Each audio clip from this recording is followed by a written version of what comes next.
Top Hill Recording Podcast, episode 199. Tonight, our guest, the Jenkin Twins.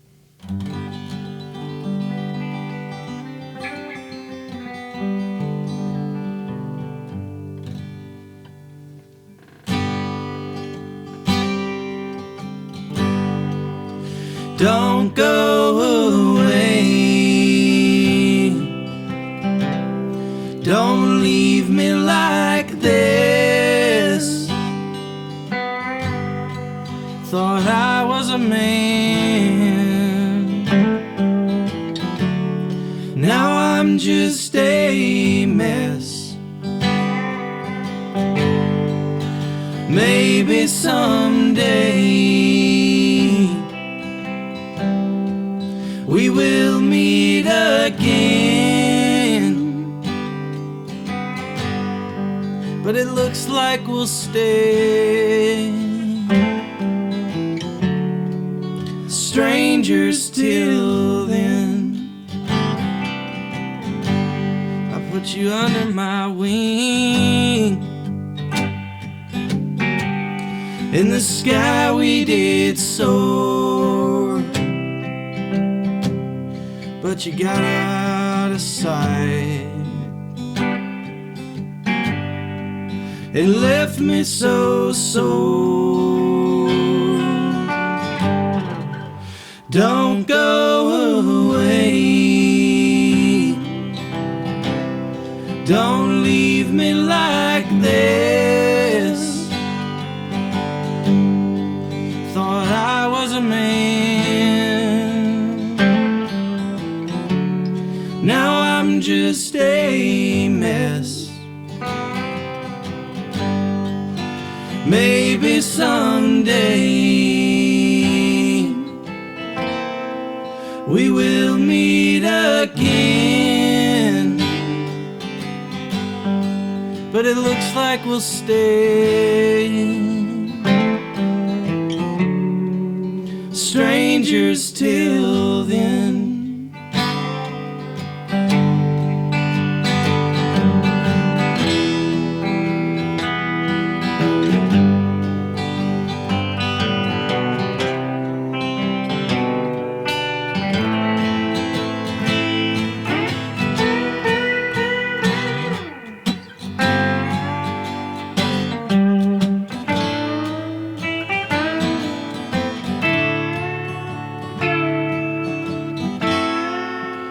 Don't go away. Don't leave me like this. Thought I was a man.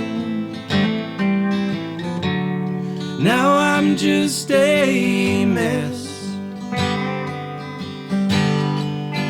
Maybe someday we will meet again, but it looks like we'll stay strangers till then. Ain't it a shame? We were the best of friends, and by the next day we're strangers again.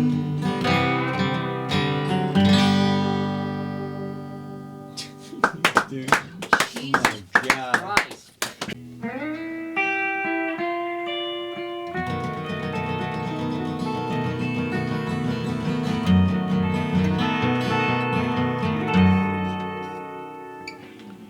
A lonely beach boy and a bluegrass girl, blue-eyed tears falling in the sand. Take me for granted while you can. Take me for granted while you can. We'll carve our names into the swaying palm tree, but hurricane season won't let us be. Forever never stays, it always leaves.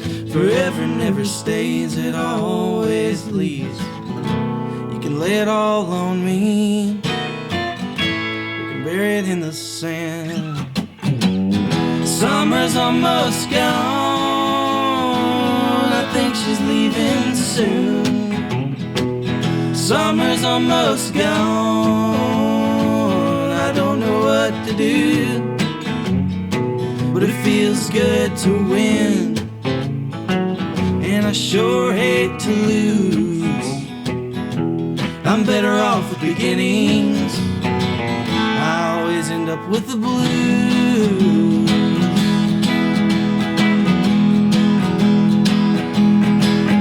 Just a love-drunk Romeo held at Sarasota Bay, and I gotta send Juliet on her way. A bluegrass girl in the Sunshine State, a bluegrass girl on summer break. I'll be living in a low tide when you go away. I'll be stuck in some sort of comatose state. I say so many things, but I don't mean what I say. I think I'll really be okay. I say so many things, but I don't mean what I say. It's just another summer anyway. Summer's almost gone, I think she's leaving soon. Summer's almost gone, I don't know what to do, but it feels good to win, and I sure hate to lose. I'm better off with beginnings, I always end up with the blues. When the tide rolls in and I'm all alone and washed up, I'll hold the shell up to my ear. I wish you were here, I wish upon a star above.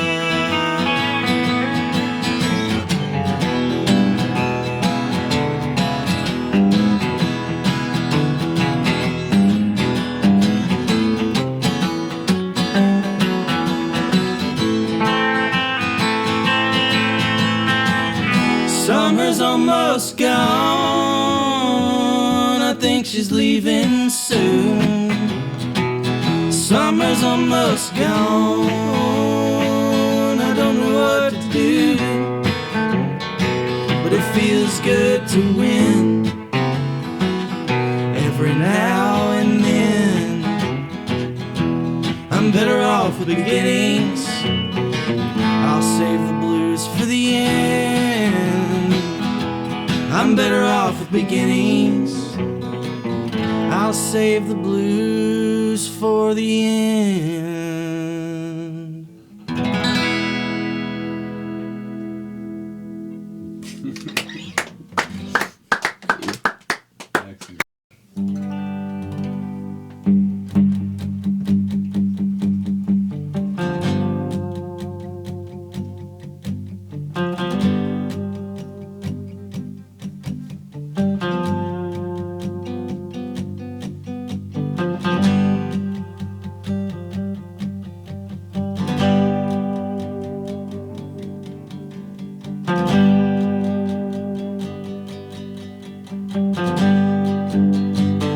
She put her makeup on after she left her mom's.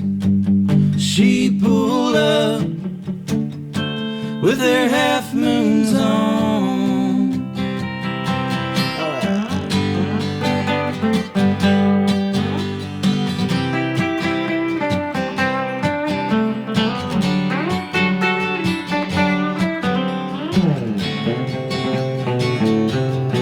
Radioactive sound in a rock and roll town where the kids get lost, where the dreams are found, or where the king and the queen of wasting time, king and the queen of Friday night.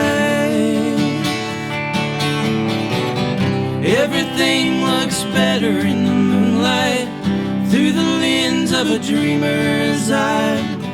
Thunderbird running running on euphoria. Don't you feel alive? Yeah, we all felt alive. Magic River nights, smoking Winston Whites. They say it cures the blues and it makes you feel cool. I held her tight, we drove all night.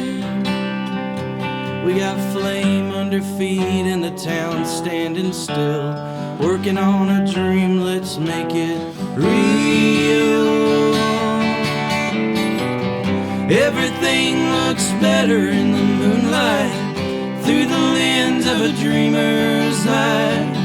Thunderbird running on euphoria, don't you feel alive? Yeah, we all felt alive on River Drive.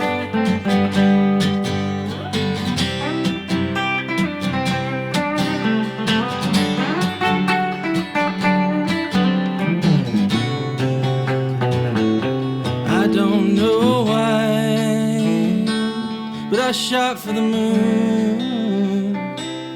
I don't know why, but every time I see those road lines, and every time I look into your eyes from the passenger's side,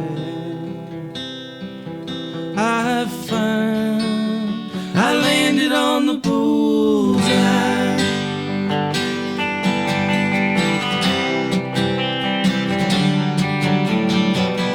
Everything looks better in the moonlight, through the lens of a dreamer's eye. Thunderbird running on euphoria, don't you feel alive? Don't you know we were running for nothing?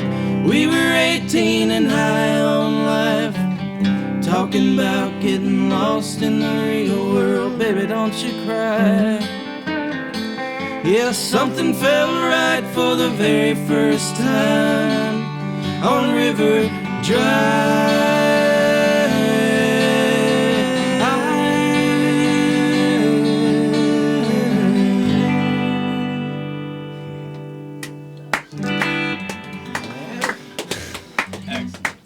Thank you.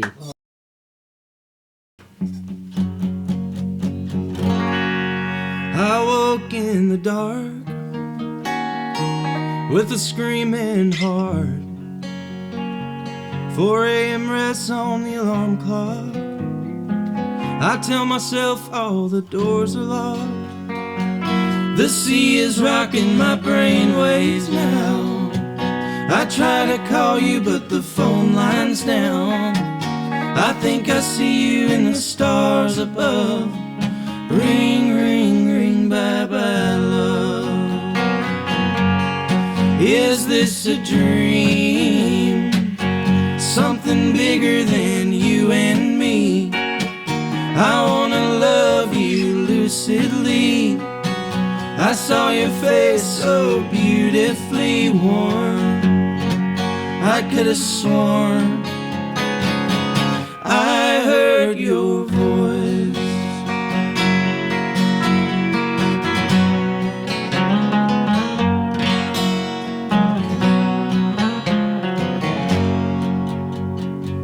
My wishful whiskey dreams are killing me. I wanna know you heavenly. In my world of fantasy, the universe will let us free. The universe will let us be alone tonight, and that's all we need. Is this a dream? Something bigger than you and me. I wanna love you lucidly. I saw your face so beautifully warm. I could have sworn I heard your voice.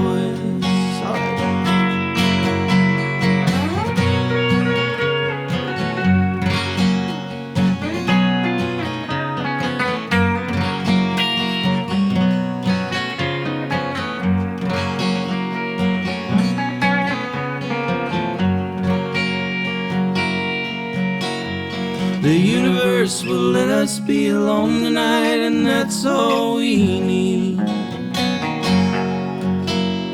The universe will let us be alone tonight, where love is meant to be.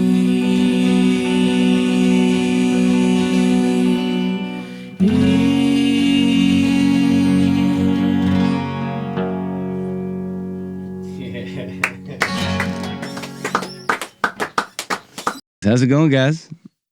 Howdy. What's up, y'all? I hope I always, you know what? I get real paranoid and go, did I introduce him right? That was correct, right? Yeah. You know, so Brad, for the longest time, Brad, my partner that started all this with me, who just jetted on this again, he did booking forever.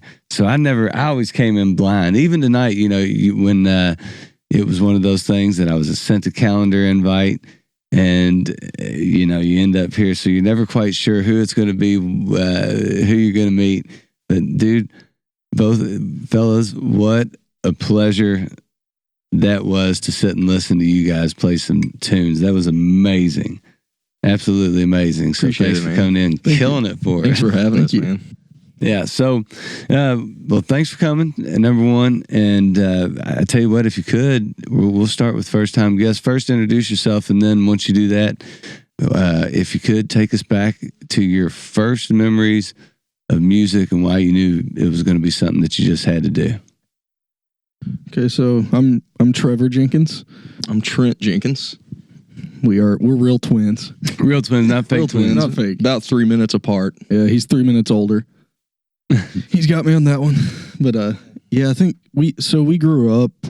Our dad is a musician, and he played in a ton of bands back in like the 80s and 90s. Guitar player, bass player, what did he play? He plays bass mainly and guitar. Okay. So yeah, we always had instruments laying around the house, and we were gravitating towards them early on. I'd say like even kindergarten. I had a drum kit. Trenton found a guitar. We played instruments. We didn't play them very well at that age, but we definitely played them and had a fun time with it. But yeah, I would say just having Dad there with these instruments is probably the main reason why we saw it and then wanted to. Yeah, we were interested in it. We were mainly into basketball growing up, but music was always there when we came back home. So we didn't really start pursuing it till after high school, after basketball and everything. But yeah, I think the first concert we saw that really made us into it was have you guys heard of Exile? The band? Exile, yeah. Like they're from Richmond. I think most of them are from Richmond. About 15 miles from where we live. Yeah, we went and saw them at a 4th of July concert in Richmond. And yeah, that kind of hooked us. They're like one of our favorite bands today. Still. I remember watching that show and actually like going home and being like, we really need to like learn our instruments now. Like truly inspired. We got to actually do it now. Yeah, it was pretty cool. That's wild. Yeah, my dad, he went to EKU. He's like, oh, back in the day, Exile. I was like, yeah, right. Cool, Dad. That's when our dad was kind of in that era too. They were the thing back then. So where did you guys grow up? We grew up in a small town called Irvine, Kentucky. Cool. About 15 miles from Richmond, and then about 40 east of Lexington. So, Okay, Irvine. Yeah. Yeah, say Spencer and I were down in Irvine not forever ago doing a little radio show for Loretta Friend. Is that where that was? Yeah, Okay. yeah, super nice lady. Yeah, One we of know my her. favorite people Yeah. I've met. She's great. She really is just like a hoot. Yep. Sure. And that's like a super early show too. It's like 6 o'clock in the morning. I did not know the first time I booked it. I was like, I work a half day on Wednesday, so I booked it a Wednesday. I'm like, perfect. I'll go to work a half day, go and do this. And then I realized like a week before that I have to wake up at 4:30 in the morning to get there, and it sucked. But the show was fun. But I was like, my voice was not ready for that shit. Oh my god! But she's a great lady. Like has hooked me up with some shows, just like as nice as can be. Like legit, just such a nice lady. It's just like one of the coolest people I've met. What was her name? Loretta Friend. Loretta. What a great name. Yeah. For a cool person. It's got a ring to it. Yeah, I know. I thought it was made up name. She's like, well, I'm divorced now, but it's my real name. I was like, yeah. Dude, you better be a nice person, you know? Ain't a friend. So, what instrument with Dad kind of playing bass and guitar? Was there anything? Do y'all both consider yourself guitar players first? I would say I started on drums. Trenton picked up the guitar first, and he was more interested in that. And I guess I just wanted to like bang on something, so I got a drum kit early on, and that's kind of how we played. But I picked up guitar about 10 years ago. Okay. Trenton kind of taught me the basic chords and stuff. Yeah. So, as a percussionist drummer first, do you find that especially playing rhythm guitar, that really translates well for you? Yeah, for sure. Especially because when we first started, we were doing sort of a bluegrass. It was a bluegrass vibey thing, not traditional, and there's definitely a lot of like rhythm that goes into just playing chords behind like acoustic solos. guitar. When you think about it in a live setting, it's a percussive thing. Pretty much kind of sounds like a hi-hat in some venues.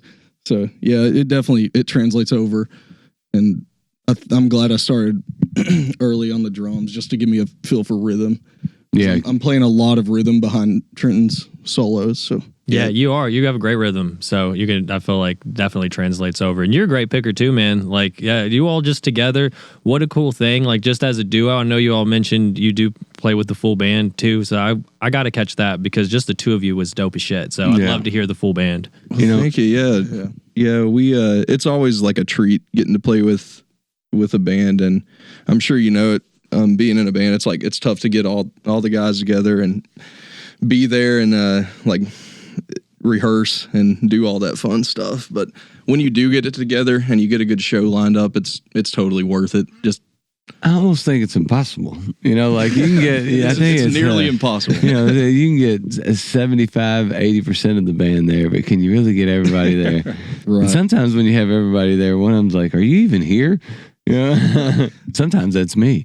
Like, man, I should have just stayed home. I can't even play a note tonight. Yeah, like the dude that's playing drums with us, he's a full-time professor at Berea. And like we were telling you earlier, the dude that plays bass is an architect here in Louisville. So yeah, it's tough to get them all together. Yeah, that's hard to find time. Like, they got full-time jobs. Yeah, They have full-time families. jobs. Yep. Well, and are you all still? Are you in Lexington now? Where are you at? Are you still in Irvine? Where are you at now? Yeah, we're still in Irvine. So I mean, it's not like you have to make a drive to get a bass player. The bass players here, Yep. it's tough, man. Mm-hmm. Yeah. I feel like there's a lot of musicians in Irvine and around Irvine, but there's not many there's a lot of singer-songwriters around, but not a ton of musicians to join bands with and whatnot. Yeah. I could imagine. It's always tough to get the commitment and get, and you know what it always seems like, if you do find a bass player or drummer, most of the time they're in 6 other projects. So it's like sharing time. But generally they're serious, I guess, if they're in a lot of, So like, tell what kind of bands did your dad play in? And what music did he have around the house?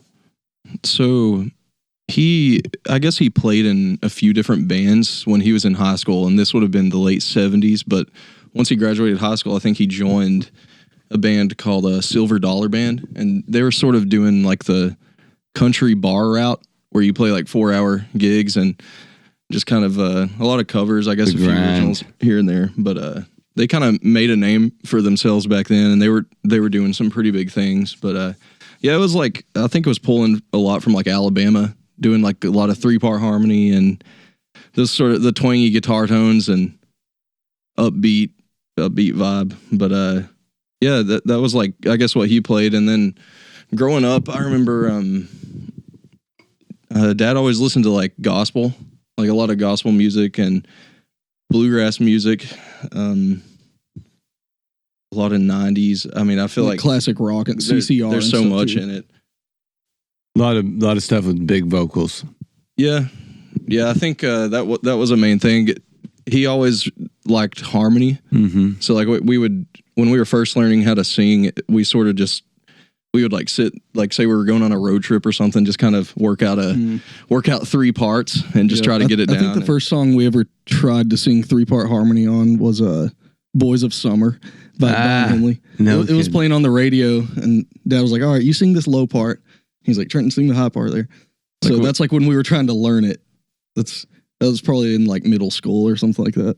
So when you are riding in the car and your dad was singing, would his initial place to be is to sing the harmonies? Like if he was listening to the radio, would he sing the melody line or would he sing a harmony line? He's a harmony singer. Harmony, I think that's for what sure. he sang the most of. Usually the baritone part, like right below the lead. Yeah, he just had a really good ear for it, and I guess he kind of taught us like sort of generally where to go, where to follow the melody. Yeah, But- I guess like he grew up in church all the time, so I think that's where he initially learned how to sing all these different parts. What's weird about our harmony though, specifically doing the 2-part thing, is like if you were to write down like musically what we were singing, it probably wouldn't make a ton of sense because we're kind of bouncing all over the place between lead and Yeah. Similar to the Singing the Everly high part. Brothers stuff. Yeah. Everly Yeah. Brothers Just did it a going lot. everywhere. Yeah, there's sort of like no real like music theory behind it. It's just singing whatever you hear. I think that's what makes it flow though so Yeah. well because your voices together are. I mean, it's so. I was in the control room just with headphones on, and it sounds so cool, especially with that microphone spread out that way. Listening to you all sing was like we've had a lot of. I always like to talk about harmonies. I'm terrible at singing harmonies, but every band we have in here with good ones I mention, and like you all are as tight as like anyone. Sibling Great. Yeah, I mean, harmonies, there's man. there's That's- something always special about family harmonies. Well, and you know, and most people's with the sibling harmony don't have a dad that's teaching them how to do harmonies. So you got it's like a double whammy, man. You know, That's true. so that I think the Everly Brothers' dad actually, he was like the one who taught them how to sing. yeah, 'Cause I think they were in a band with their dad back in the early 50s, maybe. it's probably called the Everly Brothers. It was probably the original. Yeah. Yeah, dude. That's you know, I asked that question about your dad singing because I grew up in church and my dad would stand beside me and that would be his go-to, would always be the harmony. So I think that kind of trained my ear to be able to hear that stuff a little bit. I'm a melody line singer. I'm not a harmony singer. That I can sing them, but I do hear them. But it's interesting to have somebody that you know that's singing that their reaction is to go to the harmony line instead of that lead line. It's such a cool because you know, like you just mentioned having your all's melody lines do that dance and you mentioned music theory. Well, you know, he doesn't understand that he understands music theory. He's just singing music theory, and there's people that are like that. That's naturally cool. So, you know, the fact that when you understand it and then you mix it in and then you get trained how to do it, it's like a weapon. What you all have is a weapon, you know? Yeah, and just great songwriting too. Like besides the harmonies, like the songs you all are making are fantastic. And I know I talked about it a little bit off the podcast, so I'm going to ask now. Tell us about your recorded stuff because it sounds fantastic. I love the recordings. Do you have plans to put out new stuff soon? Yeah, we're actually we're sitting on a record right now. We actually just got the masters in last night. No that's kidding. exciting. And yeah, I think we're gonna release that later next year, probably in the spring or so. So that'll be cool. We're just excited about that. What's are you just going to slow roll some singles and then release the whole thing? What is that the hold up for that? Yeah, I think we're gonna release 2 singles and then the full thing by hopefully June, April, May maybe. Hopefully, yeah, somewhere around then. How many songs? That's an 8-song Yeah, record. that's a good just number. keep it short. It's like I think it's like 29 minutes total. Perfect. I feel you.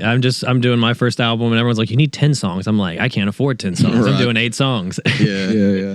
I think just keeping it at 8 is it's a solid thing for people to, because you see people just throwing singles all the time now. So we kind of want to make this like a front to back record. That's what we had in mind. Just sit down, listen to track 1 through 8, and that's kind of the idea behind all these recordings that we've been working on. But as far as stuff we've recorded in the past, we have, I guess we technically have like 3 releases out. We're not super proud of our early stuff just because we were still learning how to write, and I think we were probably 18 when we wrote our first record. Yeah. But yeah, we've been doing this for, I guess this next April will be our 10th year of trying to write songs and make songs. So yeah, I feel like we've definitely changed over the years in songwriting.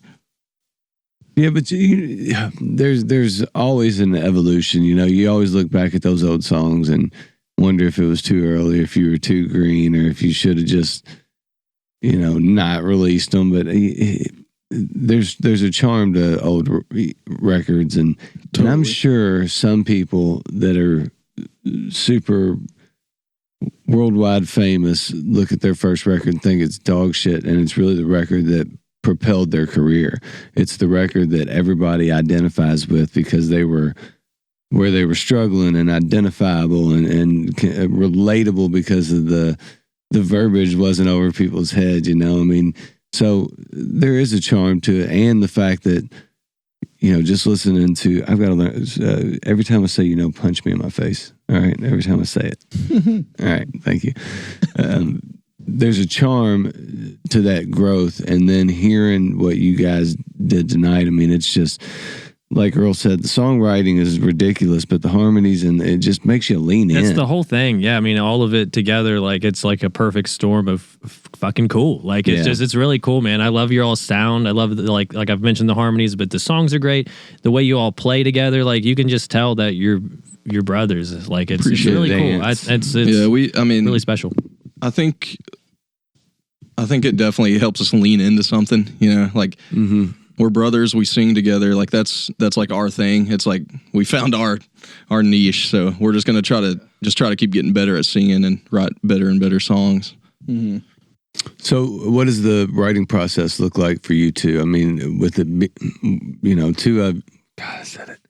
with two of you being there, does somebody bring a song in, or is it a cohesive thing to where you all sit down and say, hey, we're going to spend this time hammering out an idea? How does it come about?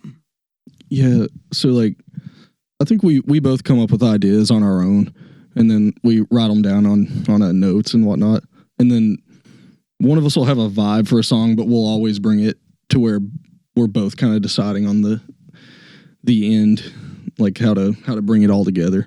But yeah, we both write lyrics on our own. Yeah, and I'd say like the finished product runs through both of us, and we kind of add our own little twists here and there, but yeah, a lot of the ideas and lines just come up. We have like a little studio shed outside of our house in Irvine, and that's where we get together and just put the songs together, really. Start hammering out ideas. Yeah. Oh, man, it has to be nice just to have a little getaway. So 10 years looking back over writing and getting to the point from, like we're talking about, the first recordings to the 8 that you have in the bank right now that you are figuring out how to release. What do you see, both of you, as the growth? Do you look at it and take pride in what you have in your pocket now, and go, you know, we really have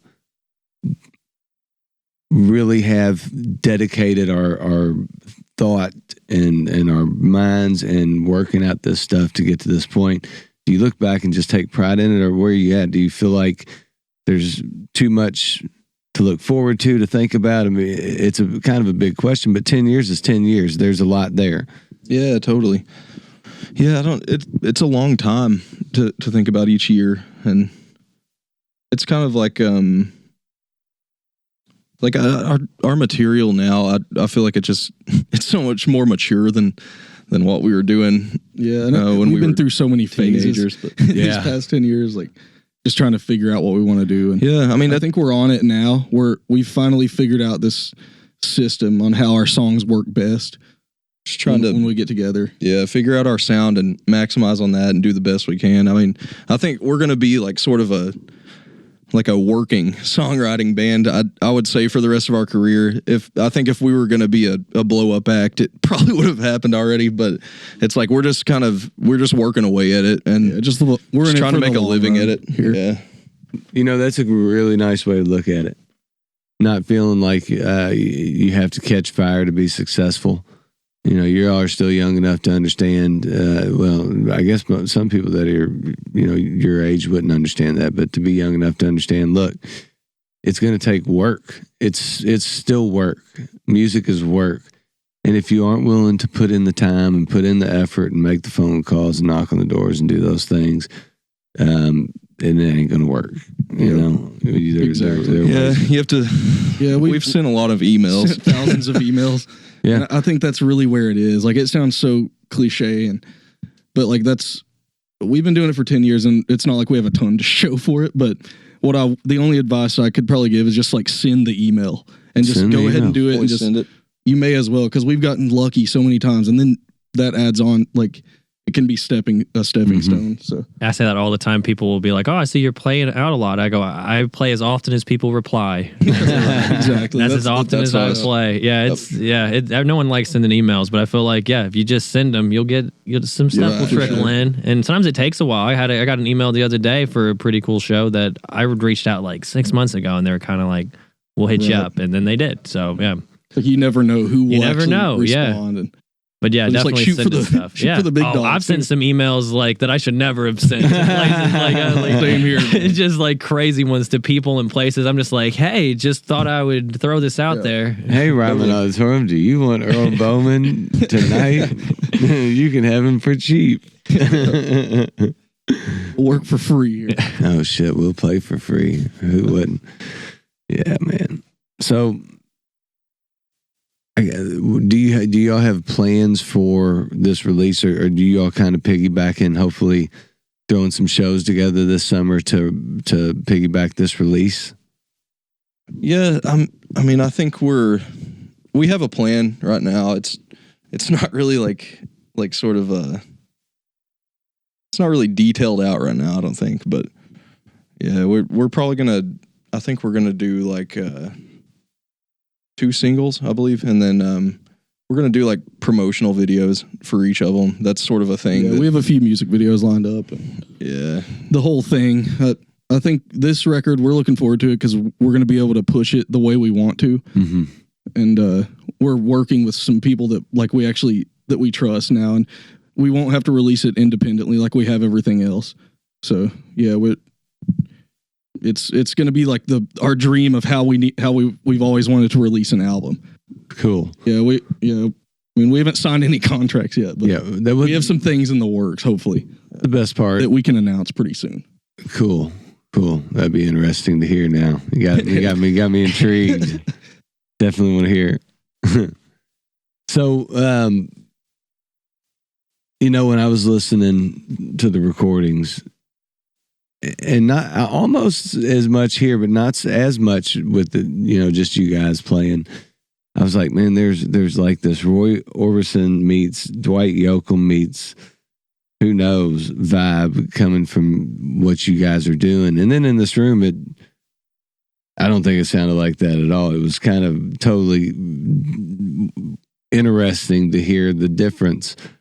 But man, what I know. After 199 episodes, I know when something's really, really good. And what you guys are doing is really, really good. So, I do think that the persistency with the emails and the doing, like you said, knocking on doors, doing all that stuff. If you all keep writing and performing and recording records like you have, there's an undeniability to what you do, and it's not real hard to be in a room like this and hear it and go, yeah, that it's really, really good. It's super good. I mean, y'all are one of my favorite acts to come. You say that every time. I know, but every time there's a better one. And you say that as much as I said, you all are super dope. I would love to do a show with you all. Like the music you all make is like right up my alley. Like I just love everything about it. Like, all right, we'd love to. Super cool stuff. So check this out. So because I guess I can officially do it now, and I don't know what you guys got going on. And I was going to talk to y'all about who to invite, but I'm going to just go ahead and invite them. we are doing this new venture with the Monarch called Top Hill Takeover, where we're taking over the Monarch for a night, and we're bringing people that have done the podcast, giving them like a 30-minute set. It's on a Sunday.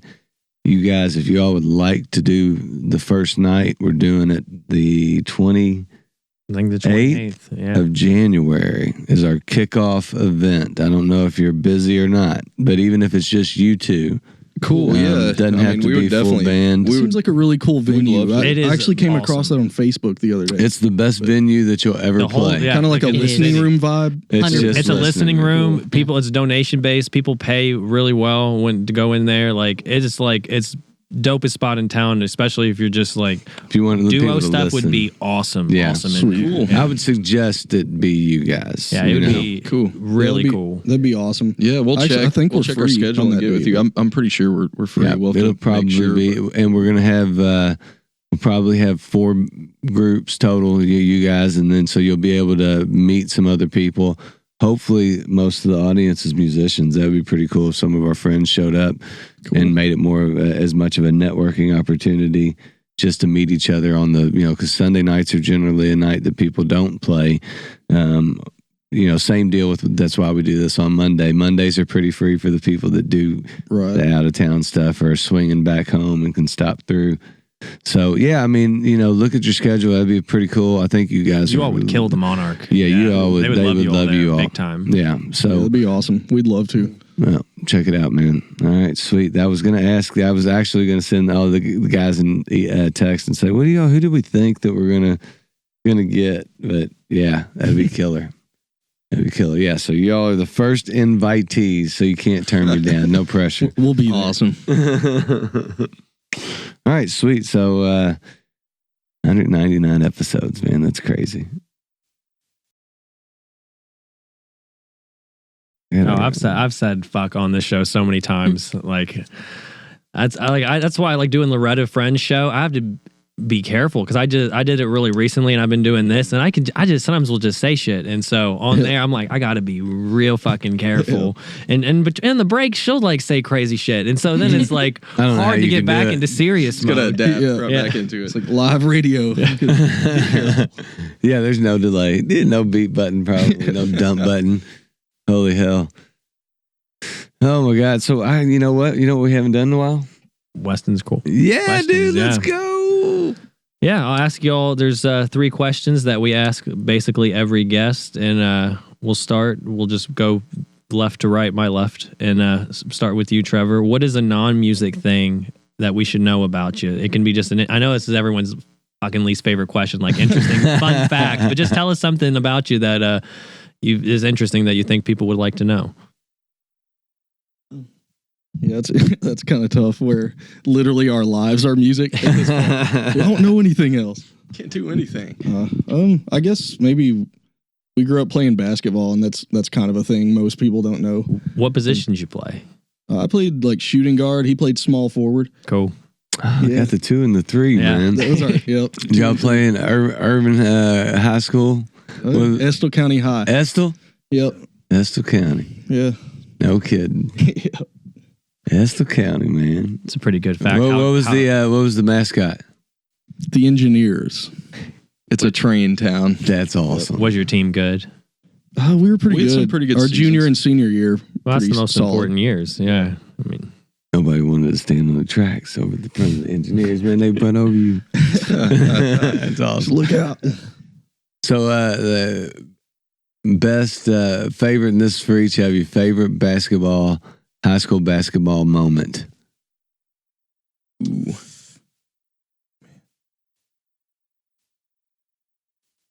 Oh, that's good. Probably didn't we make it to regional championship? I think we did, but if you want to talk about like a specific play, Yeah. we were on a fast break. And, Oh yeah. I think we We're had just reliving our good old glory days. we had stolen. Our team had days, baby. acquired the ball, and we were pushing it down the court. And I guess Trevor had taken the ball at about half court. There's footage of this too. We can maybe send it to you. And, I'd love to insert it right I here. happened to be running behind him, or like to the left of him, and noticed that he was driving into the paint pretty hard. So I took like I guess it's like this weird twin intuition thing. I just took a hard beeline to the post, and Trevor threw a behind the back pass to me, and I ended up catching it and scoring a layup right there. You And dunked. that was like You our big dunked. star We weren't moment. there. You dunked. He threw it down. Dude, you dunked hard. That's what I heard. Oh man, I wish He actually could dunk. I could dunk in warm ups, but That's it's better okay. than Come game most time. people. Here's the good news: if you got footage of that, you could, do a little editing, and then my story would fit. You dunked the shit It'll out all of that ball, track. bro. Behind the back pass. yeah, it was like our top 10 play. But I think I blacked out during that. but I don't even remember doing it. But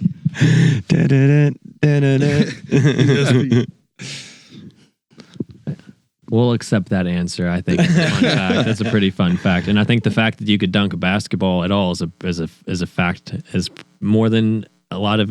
All my friends are short. I'm not short, but I never could dunk a I basketball. could grab the rim right here up to here at one point. Same here. I could Freshman year jump high and school. grab it, but there's no way I could get a ball. in it. I Man. could dunk a dodgeball, but that's not very cool in front of anybody. So yeah. I was awesome on like an 8-foot rim though. I could do all yeah. kinds of crazy Yeah. shit, bro. yeah, we have a goal at the house that sits about 7 foot, and we're NBA players at home. Dude, so my neighbor, actually Brad's neighbor, still, his kid was my best friend Lee, still is, and he had in his garage probably 6 foot from the time we were in third grade, maybe middle school. This basketball breakaway rim is, I think his brother put it up. We put this court in this garage, dude. It was unbelievable. It was one of the baddest things. I could spend hours playing basketball on small rims, dude. Dreaming. And I feel like the worst thing about getting older is that the rim has. Every time I have to lower it a little lower than I feel like the time I played before. I was with my nephews the other day, and I'm like, let's try it at 9, and I'm like, let's try it at 8. Yeah, we put it up to 10, and it's just like, how did we get it up there when It we were? looks so high. It looks crazy. Yeah, you think no, like it feels like you're shooting to the moon. It's Yep. wild. Have y'all tried to jump lately? It's probably been 4 years It's since I've tried. wild. Especially like in cowboy when we boots. leave on your way to the car, try to jump. I'm telling you, man. You'll be like, I swear I used to be able to jump. Jumping's a lot faster than it used to be. Yeah, I'm already on the ground again. the next question is a little more fun. You all been playing together like 10 years, so tell us about like a nightmare gig you've had, or just like if you've not had a bad one, at least something notable that you've experienced. The first thing I thought of was the harmonica, dude. Ooh, yeah. Remember that? What were you Yeah. gonna say? Well, what he's talking about is you can each tell a story. Yeah. Cool. Yeah, so we were playing a fest. I think it was in like Ohio It was in Newport. I or think, Newport, on yeah. the Kentucky side. And this was like within the first year, I guess, of playing. And we were just up at this. It was like a smaller festival, It's but like a middle so of the day. the stage was accessible to anyone really. And we were about to play a song that's in the key of F sharp. And this dude comes up there and he's like, "Hey guys, I can play harmonica. Can I sit in with y'all?" And we're just That's us one being- harmonica in the being key. G. Something. It's got to be G. Yeah, Wasn't it was F probably in sharp. G. And it was pretty terrible. God, I would die. I can't Yeah. imagine. It was painful, but it was like the 4 people that were out there in the middle of the day. They were just kind of like you could see it on their face that it didn't feel too good for them out there. Sounded like a train wreck. Don't you wish, like, in moments like that, you were really in reality a jerk? 'Cause, I can be a jerk in my head and in this room, but in reality, don't you wish you'd be like, what key's that in? Let me see it. And then you look at it and throw it as far as you can. Throw it in the river. I just can't Just imagine chuck it. like I'm gonna do that the next show I go to. Just bring a harmonica because I can't imagine The even audacity. doing- yeah, just the. Hey, I got what key? Right. What key you all in? I just open up a little box. Like, who the fuck No, are you? you can't have a box. You got to have the vest and just Oh, open yeah. it in and be like, I got an E major. It's like, let me sit in. Let me- Vest, the X. going no across stage the should be vest. like F accessible. sharp, you thought you had me. F sharp's on the right side. You know, I'm surprised he whoa. wasn't like, y'all need to put a capo on too or whatever. And like, let me. You don't understand. He was a harmonica player. He was just a dude with a harmonica. I know, it's wild. Totally different. He's So like, he just found it. he didn't understand that there was difference in keys. He just thought he could blow into this thing and it would cover the bases. It'll sound like music. yeah, totally. That is a wild fucking story. Like that would make me never play. People again. are crazy. man. We were quite discouraged, but that's back when our dad played with us, and we were like, does this happen often? Drunker the crowd, the dumber the shit. So I do think you should take a harmonica everywhere, but never play harmonica in your set. But ask everybody if you can play harmonica. Yeah, when you with all them. play the Monarch, I'll just be like, How about, fellas, real quick. Hey, F sharp. All right, we got another one? Yeah, I mean, do you have a story, or is that your story as well? I mean, that's a Damn pretty good wild story. story. So. I think the first thing that probably comes to mind is we did like cruise ship gigs No, for you a small did? stint before COVID. Like, Like, it was for like 3 months before 2020. yeah, it was a great you experience. on a band or just you all? It was just us two. We were doing we were like the country duo there. That's cool. awesome. Yeah, I was just on a cruise, and there is, How cool? Yeah. Was it cool? Yeah, it was fun. For the most part, it's For 3 great. months. It's like It's a good way to make money it's like a and paid play vacation, music, so- honestly. But Yeah. I remember just I recall one time like there was like I guess it was I don't know if it was like an anniversary or a birthday or what, but it was like a group of like really drunk like older women, and I think one of them came up on the stage and she was like, we had an iPad with all of our songs on it, and just like mid set she walks up on the stage and starts going through it and picks out which song she wants us to play, and like she won't leave the stage either. Yeah, that So was it's- wild. It got pretty awkward. I think eventually someone came over there and told her to leave, but She's Yeah, why do That people was keep walking definitely on like- your all stages? Like, that's I don't know. wild. because they are too nice. Look at the smile. may be Look at too the way smile, too man. nice. He's like, hey, ma'am. She's need to, like, like- I want. It's my anniversary. I want to hear the Thunder Rolls, that son of a bitch. Yeah, that's exactly. That's very close to what happened. Oh, We should man. have like Kurt Cobained her, or like how he's like. Have you all seen that footage? Okay, that was like hardcore. No, that's how you do it. Dude, one little. Start slinging your Here's guitar. the thing. You Like do cruise that ship. once on a cruise ship, you get a reputation where you don't come on the stage anymore. You know what I mean? yeah. Like those were the guys that beat that old lady with the with the stand. That's punk rock. All right, fellas. Last question. This one's probably an easier one. Tell us the last like local artist that you listened to. It could be like regional, but just local-ish. Or if you can't think of one right away, if there's just one you want to shout out, that's Yeah. cool too. The thing, I'm like, sure there's we were watching. Do y'all know who Wayne Graham is? Yeah. Yeah, we were listening to them the other day. they're cool. We were Well, I watching don't like know their who Wayne Graham live is. show at Red Rocks. I'm gonna check them out. Yeah, they're great. It's The latest local I have on Spotify is Logan Fox. He's a Lexington dude. Has a real like growly voice and plays like a mean slide guitar. So he's really? actually doing our artwork for our next record. But yeah, we've Dude. been listening to his stuff. He does a great job. Look how good that Definitely is. look into him. That's the best I've ever written a name. Logan Fox just rolls off my hand for some reason. Pretty good, isn't it? Yeah. yeah. Yeah, you should totally look him up. Check him out for sure. All right, so for our listeners, everybody watching this thing, want to find you? Where can they find you? Pretty much anywhere. Just type in the Jenkins Twins, and we're on. I think we're on almost anything. We're. Do we have the website up yet? Or We're working on a website. it'll be up. We have soon, all the but social medias. I'd say we're most active on like Instagram and Facebook. And we're on Spotify and all the music stuff.